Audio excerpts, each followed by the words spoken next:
Hi ಎಲ್ರಿಗೂ ನಮಸ್ತೆ. ನಾನು ನಿಮ್ಮ ಚೇತನ ಟಾರೆಟ್ ಕಾಯಿನ್ ಮಾತಾಡ್ತಿದ್ದೀನಿ. ಎಲ್ಲರೂ ಹೇಗಿದ್ದೀರಾ? ಎಲ್ಲರೂ ಚೆನ್ನಾಗಿದ್ದೀರಾ ಅಂದ್ಕೊಳ್ತೀನಿ. ಬಿಕಾಸ್ ಇವತ್ತಿನ ಮೆಸೇಜ್ ಏನಂದರೆ ಮನಿ.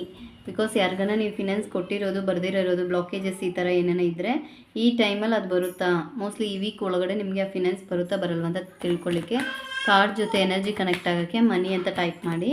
ಇವತ್ತು ನಿಮಗೆ ಫಿನಾನ್ಸ್ ಬೇಸ್ ಬರುತ್ತಾ ಇಲ್ವ ಅಂತ ನೋಡೋಣ. Because file number 1 file number 2 ಈ ಎರಡರಲ್ಲಿ ಯಾವುದನ್ನ ಒಂದು ಸೆಲೆಕ್ಟ್ ಮಾಡಿ ನಿಮಗೆ ಬರುತ್ತಾ ಇಲ್ವ ನಾನು ಹೇಳ್ತೀನಿ. ಫೈಲ್ ನಂಬರ್ 1, ಫೈಲ್ ನಂಬರ್ 2,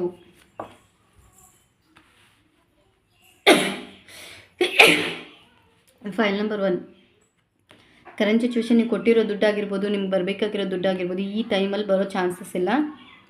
ಯಾಕಂದರೆ ಬಿಕಾಸ್ ನೀವು ಟ್ರೈ ಮಾಡೋ ಅಂಥ ಕಡೆಯಿಂದ ನಿಮಗೆ ಫಿನಾನ್ಷಿಯಲ್ ಬ್ಲಾಕೇಜಸ್ ತುಂಬ ಇದೆ. ಅವ್ರ ಕಡೆಯೂ ಟ್ರೈ ಮಾಡೋಕ್ಕಾಗಲ್ಲ, ಈ ಟೈಮಲ್ಲಿ ಬರಲ್ಲ ಅಂತ ಬರ್ತಿದೆ. ಅದೇ ಥರ ಫೈಲ್ ನಂಬರ್ 2 ಸೆಲೆಕ್ಟ್ ಮಾಡಿರೋರು ಖಂಡಿತ ದುಡ್ಡು ಬರುತ್ತೆ. ಈ ವೀಕ್ ಒಳಗಡೆ ನೀವು ಎಕ್ಸ್ಪೆಕ್ಟ್ ಮಾಡಿರೋಂಥ ದುಡ್ಡು ಬರೋ ಚಾನ್ಸಸ್ ಇದೆ. ಬಟ್ ನೀವು ಕೇಳಬೇಕು ಕಾನ್ಫಿಡೆಂಟಾಗಿ. ಇಲ್ಲ ನೀವೇನೋ ವರ್ಕ್ ವೇಸ್ ಟ್ರೈ ಮಾಡ್ತಿದ್ರೆ ಎಲ್ಲೋ ನಿಮ್ಗೆ ಯಾವ ಥರ ಫಿನಾನ್ಸ್ ಬರಬೇಕು ಆ ಕಡೆಯಿಂದ ಸ್ಟ್ರಾಂಗಾಗಿ ಬಿಲೀವ್ ಮಾಡಿ ಕೇಳಿ, ಖಂಡಿತ ನಿಮ್ಗೆ ದುಡ್ಡು ಬರುತ್ತೆ ಅಂತ ಬರ್ತಿದೆ. ಫೈಲ್ ನಂಬರ್ ಬರಲ್ಲ, ಫೈಲ್ ನಂಬರ್ 2 ಖಂಡಿತ ಬರುತ್ತೆ, ಬಟ್ ಸ್ಟ್ರಾಂಗಾಗಿ ಕೇಳಬೇಕು ಅಂತ ಬರ್ತಿದೆ. ಈ ಮೆಸೇಜ್ ನಿಮ್ಗೆ ಇಷ್ಟ ಆಗಿದ್ರೆ ನಿಮ್ಮ ಫ್ರೆಂಡ್ಸ್ ಆರ್ ಫ್ಯಾಮಿಲಿಗೆ ಶೇರ್ ಮಾಡಿ. ರೆಗ್ಯುಲರಾಗಿ ನನ್ನ ID ಫಾಲೋ ಮಾಡ್ಕೊಳ್ಳಿ. ಈ ಮೆಸೇಜ್ ಇಷ್ಟ ಆಗಿದ್ದರೆ ಖಂಡಿತ ಜಸ್ಟ್ ಒಂದು ಲೈಕ್ ಬಟನ್ ಒತ್ತಿ. ಓಕೆ ಗಾಯ್ಸ್, ಬಾಯ್ ಬಾಯ್.